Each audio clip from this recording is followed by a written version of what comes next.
How you all doing? Hope you're all keeping safe and well, isolated if you must, and make sure you're washing your hands because of the present situation with the dreaded COVID-19 virus. Anyway, I've recently, one of my articles that's gone up on DriveTribe is an article called "Is There Too Much Tech in Cars?" I'll put a link below. And by the way, whilst you're checking out the link, make sure you are subscribing to this channel. Here, I think there's a logo. You can hover over that if you're watching this on a desktop, and a subscribe button comes up. And of course, you can do that on the phone. Just scroll up. Make sure you hit the bell notification so you get all of the latest videos. And of course, follow me on all channels, #BrownCarGuy and browncarguy.com. Putting up a lot of content everywhere. So make sure you don't miss out. Make sure you follow me on all that channels. Anyway, back to the discussion at hand. So, like I said, I'll put a link below of my most recent commissioned feature on DriveTribe, and it is there too much tech in cars?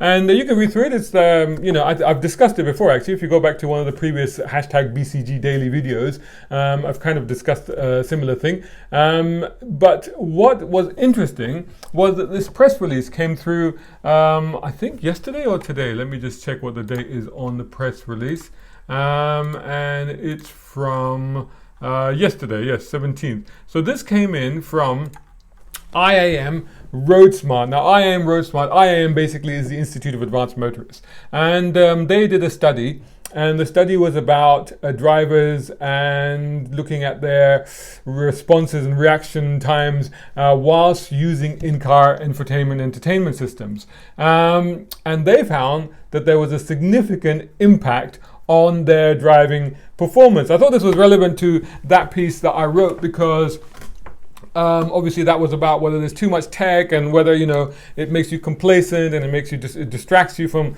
actually focusing on driving.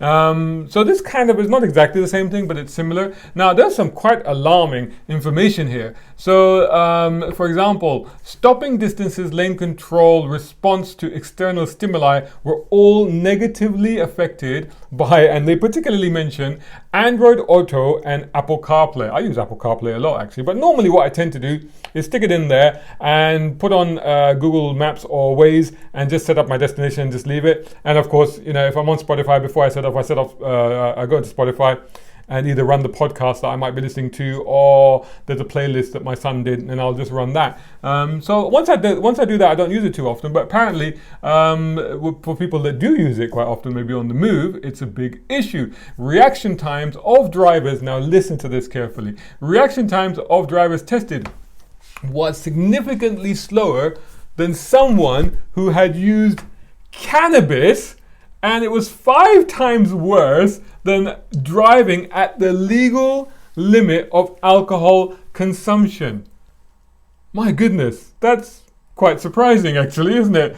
Reaction times, for example, at motorway speeds increased average stopping distances to between 4 and 5 car lengths.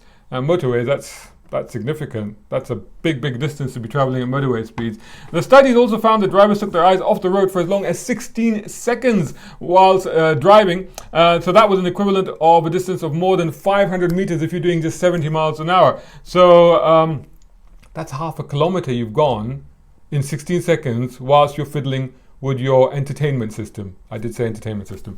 So that's alarming, isn't it? And of course, a lot can happen on that. And of course, then the reaction time to a stimulus on the road ahead was slower than when selecting music through Spotify. And they mentioned Spotify now, while using Android Auto and Apple CarPlay via the touch control rather than voice control. So that's interesting. So if you're using voice control, it's not so bad. But here's the thing. Reaction time to a stimulus on the road was slower when using touch control to work Spotify through Android Auto and Apple CarPlay than compared to texting whilst driving.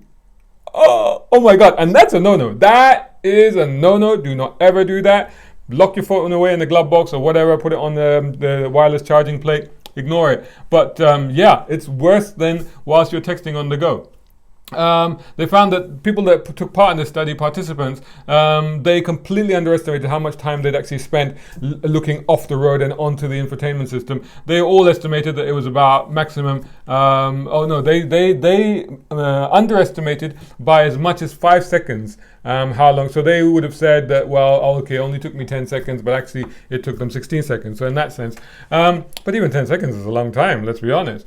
Okay, so this is an interesting one. This is a tricky one because we all use these infotainment systems. When we're traveling far, we need to be using them as well. These systems are supposed to make lives easier. They're supposed to make it easier. The interface is supposed to be easier to use. They're big, they're bold, so they are easier to use. I mean, like I said, I normally set them up before I go, and then once I'm on the go, then usually I don't need to do much with them. Hopefully. But of course, a lot of these systems also have voice control. So they have Siri. And as they mentioned here, voice control is probably the better way to do that. Now, I'm a little bit mindful of where this is going down, because I do worry that, okay, yes, I am with them in terms of we need to focus on driving. We need to not take our eyes off the road. We need to not be doing stuff that we shouldn't be whilst we're driving, particularly at motorway speeds. But at the same time, I just feel like maybe this is like the next step. It's like we're not allowed to use our phones, which is good. We're not allowed to, well, we shouldn't be talking to each other unnecessarily. We shouldn't be eating or drinking at the wheel. And what's next? We shouldn't be listening to music at the wheel. I mean, ultimately, you know, people have got to know. It's like Clint Eastwood says in one of his movies, one of the Dirty Harry movies. Man's got to know his limitations. Which one was that? Put it in the comments below if you can remember which one. I think it's on the top of my. I can't remember right now. But anyway, man's got to know his limitations, and I think that's the thing when you're driving. You got to know your limitations, and you got to be respectful of that, and you got to be respectful of what you're doing.